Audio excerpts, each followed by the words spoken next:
Long ago, in a colourful kingdom called Verdantia, the gardens stretched as far as the eye could see.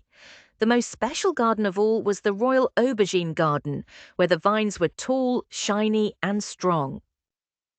At its centre stood the Aubergine Palace, shimmering in deep purple under the morning sun.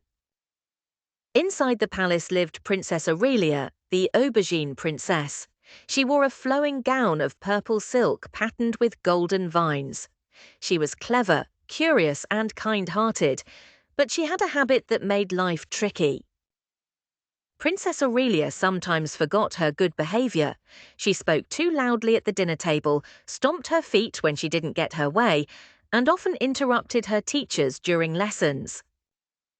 The people of Verdantia loved their princess, but they whispered, "A princess should lead with kindness and respect, not grumbles and shouts." One sunny morning, Aurelia grew impatient because her royal breakfast of warm bread and honey wasn't ready. She banged her spoon and frowned. "Where is my food? I'm hungry now." Her wise nanny, Nana Tilly, raised an eyebrow. "Aurelia, good behaviour is not just rules. It's a way to show respect, care, and love to others. That's what makes a true princess." Aurelia huffed, "But Nana, rules are boring. What's so magical about saying please and thank you?" Before Nana could answer, a glitter of golden dust sparkled in the air. Out of the aubergine vines fluttered a tiny fairy wearing a crown of leaves and carrying a wand shaped like a quill. "I am Etiquetta, the fairy of good behaviour," she said in a cheerful voice, "and Princess Aurelia, today I will show you the magic hidden inside good behaviour." With a swirl of her wand, Etiquetta whisked Aurelia away. The princess found herself standing in 3 different places in her kingdom, each one with a lesson to learn. First, they appeared inside the village school. Children were sitting quietly, raising their hands one at a time before speaking. Aurelia wrinkled her nose. "That looks boring. Why not all talk at once?" she asked. Etiquetta smiled. "Watch closely." When little Jonah raised his hand and shared his idea, the teacher nodded and listened. The other children clapped. Jonah's face glowed with pride. "See," Etiquetta said softly, "when we listen, we give others the gift of being heard. That gift is priceless." Aurelia decided to try. She waited until her turn and spoke kindly. The children smiled at her, and her heart felt warm. For the first time, Aurelia realized listening could make her feel like a leader. Next, they fluttered into the royal kitchen, where cooks were preparing baskets of fruit for a festival. Suddenly, a helper tripped, and a mountain of apples rolled across the floor. Aurelia crossed her arms. "Someone else will clean it up," she muttered. But Etiquetta raised her wand. "Try helping instead."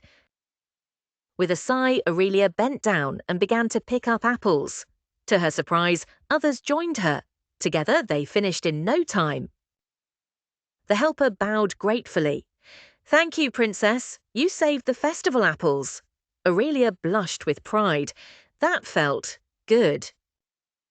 Etiquetta twinkled. "Kindness is like a mirror. When you shine it out, it shines right back at you." Finally, they appeared in the royal garden, where children lined up to take turns on the swings. Aurelia spotted an empty swing and rushed forward until she noticed the line. Her first thought was, "I'm the princess. I can go first." But then she remembered Jonah's smile and the helper's gratitude. She walked to the back of the line.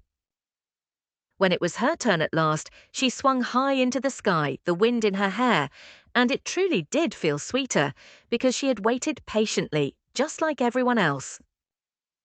When Aurelia returned to her aubergine palace, Nana Tilly noticed the difference immediately. At dinner, Aurelia listened quietly before speaking. She remembered to say please and thank you. She even helped a servant carry a tray of food. The whole palace seemed brighter, filled with laughter and smiles. People whispered, "Our princess is growing into a true leader." That night, as Aurelia drifted to sleep, she whispered, "Good behavior isn't boring at all. It's the real magic that makes the world kinder." From her window, a faint sparkle of golden dust drifted by, Etiquetta smiling proudly. Good behavior is like magic. It brings joy, respect, and kindness wherever it goes. Please like, share, and subscribe to my channel. Bye.